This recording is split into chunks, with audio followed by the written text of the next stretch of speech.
श्रीराम समर्थ सद्गुरुं ज्ञानदं वन्दे रामभक्तिं प्रियं सदा रामानन्दं पूर्णकामं पूर्णब्रह्म सनातनं। सद्गुरुनाथ महाराज की जय। श्री सद्गुरु रामानंद महाराज प्रसन्न। अध्याय 11 समास 3। श्री रामानंद सद्गुरु राया भावे न मिल्या तव पाया न लगे करणे काशी गया तीर्थे उद्धारार्थ तव चरणी येती श्रीराम। सद्गुरु तुमचे चरण इतर मानवा समदिस्ती जाण हरी तुमचे चरणाचे महिमान इतर चरणा समलेखता न ये श्रीराम। जैसे मूर्ती सपाषाण म्हणता नये कल्पवृक्षा वृक्ष म्हणू नये गंगा सामान्य नदी नव्हे तैसे सद्गुरु चरण सामान्य नसती की श्रीराम। परिसासी तर पाषाणा समगणने वा हंसासी तर पक्षा समलेखणे वा मंदिरास घर समजणे योग्य होणार नसेची श्रीराम। ऐसे तव चरणी तर चरणा सम वाटणे हा केवळ भ्रम तो असल्या सद्गुरु चरणानमा म्हणजे तो भ्रम निरसेल श्रीराम। मागील समासी आचार्यांची अनिवार्य संकटे होती त्यांची सद्गुरु कृपे अनिवार्य संकटे होती त्याची सद्गुरु कृपे त्या संकटाची वाताहत झाली श्री सत्य श्रीराम। या समासी तिसरे प्राणांत संकट तेही अनिवार्य आणि दुर्घट त्या योगे महाराजांचे अफाट सामर्थ्य दिसून येईल श्रीराम। आचार्यांचे प्रकृतिमान बरे नसते हे जाणून अभ्यास झाला तो पुरा समजून बोलाविले महाराजे सन्निध श्रीराम। सन्निध असता सद्गुरु सेवा आचार्ये चालविली जीव भावा निरलसपणे राहुनी ते धवा सर्व कामे करीती ते श्रीराम। कल्पना आचार्यांच्या सेवेची अति गोड बहुमोलाची आपणा सैसी कल्पना न येची अल्प बुद्धी भागी म्हणून श्रीराम। महाराजा आवड जरी टोपीची ती मी झालो असतो साची तरी महाराज सान्निध्याची वस्तू मी झालो असतो श्रीराम। त्यांचे गोपी चंदन आणि ती मुद्रा घालण्याचा पातळ सदरा तैसाची गादीवरील तो अभ्रा झालो असतो तर बरे होते श्रीराम। महाराज हातातील कुबडी वा पांघरण्याची लोकरी घोंगडी वा अंगातील रेशमी बंडी झालो असतो तर बरे होते श्रीराम। हातातील ती तुलसी माला धोतर जरीचे जे नेसण्याला वाहना शोभतात ज्या पायाला त्या झालो असतो तर बरे होते श्रीराम। नसेची डबी वा नस त्यातील कंठ्याचे मणी जे गळ्यातील कमरे सखोविले ते घड्याळ झालो असतो तर बरे होते श्रीराम। ही जी वस्तू महाराजांची आवडती ती आपणास असावे चित्ती यावरून आचार्य सेवेची महती कळून येईल सर्वांसी श्रीराम। ऐसेची त्यांची आज्ञा पालन आज्ञा जरी असल्या कठीण त्याकरिता जीवाचे करीती रान आज्ञा पालना झटती ते श्रीराम। एकदा महाराज मनातून हा विद्वान आणि शास्त्र संपन्न बुद्धीचाही असे तीक्ष्ण कदाचित अभिमाने नाडेल हा श्रीराम। म्हणून याचे कडून पुण्यक्षेत्री करवावे अनुष्ठान त्या पुण्यबळे करून अभिमान यासी बाधेना। आचार्यास बोलाविले ते समयी म्हणती तू सज्जन गडी जाई कोटी जपत्या ठाई करावा एकनिष्ठपणे श्रीराम। आज्ञेपरी आचार्य निघाले सज्जन गडी अनुष्ठान चालविले 1 वर्षभर अनुष्ठान केले एकनिष्ठे करून या श्रीराम। सज्जनगडचे अनुष्ठान संपले आचार्ये महाराजा कळविले महाराजांनी पत्र दिले परत यावे जालन्यासी श्रीराम।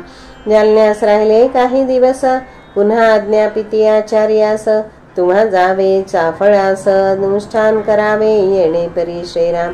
सकाळी रामाची काकड आरती करणे राम पूजा ध्यान जप करणे माधुकरीचे अन्न खाणे भागवत सांगावे राम मंदिरी श्रीराम। श्रोते कोणी नसले तरी रामासी सांगावे भागवत सगळे उरल्या वेळी जप करी न बोले येणे परी तेथे वागावे श्रीराम।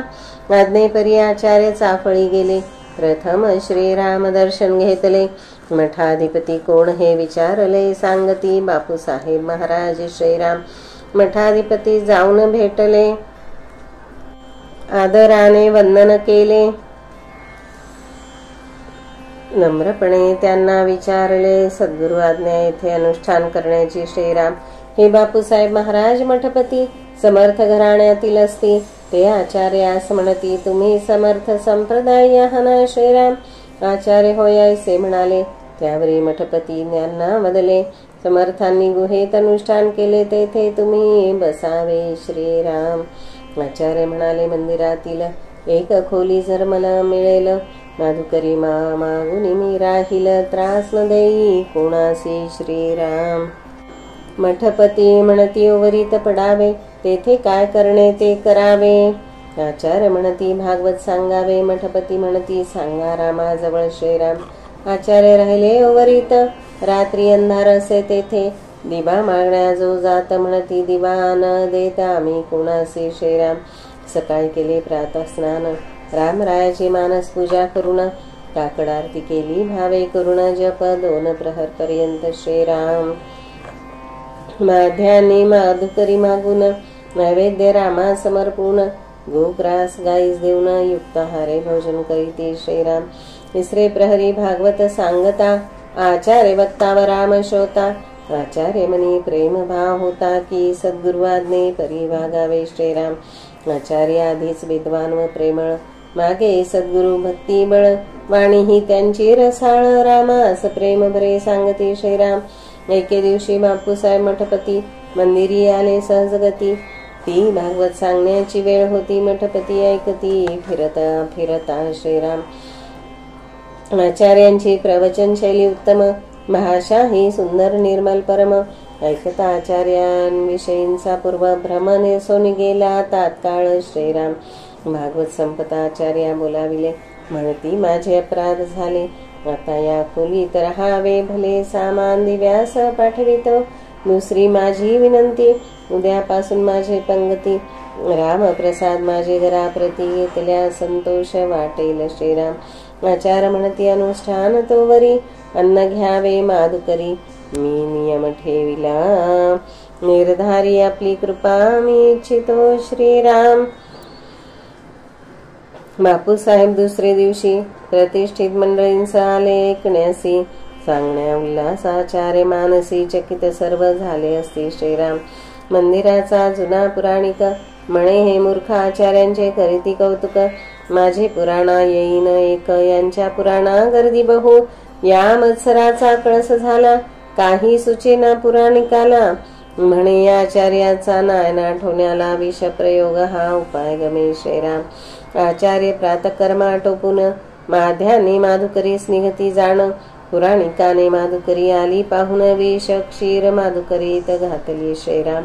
माधुकरी ठेविली रामा समोरी, तो ध्वनी ऐकला मंदिरी. क्षीर काढून टाके दुरी, तूही बक्षू नये असा श्रीराम. माधुकरीतील क्षीर द्रोण काढून दूर ठेविला असे नेऊन. रघुपतीस नैवेद्य अर्पण भोजन केले नित्यापरी श्रीराम. आचवण्या येता नवल देखिले, क्षीर खाऊन मांजर मेले. नानाचार्य नैनी अश्रू आले, रामराया प्रार्थिती धन्य तुम्ही श्रीराम.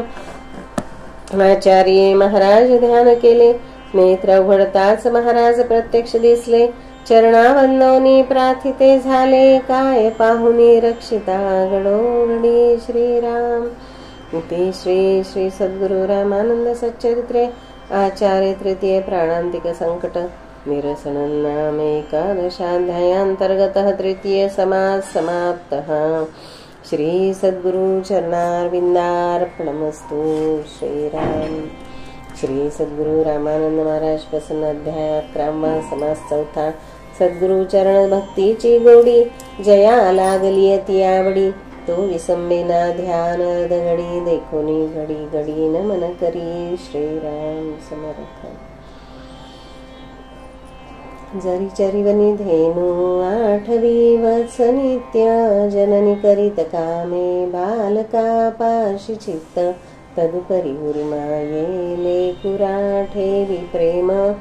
श्री सद्गुरु रामानंद तुम्हा प्रणाम. सद्गुरुनाथ महाराज की जय. जय जय रघुवीर समर्थ. श्रीराम समर्थ श्रीराम.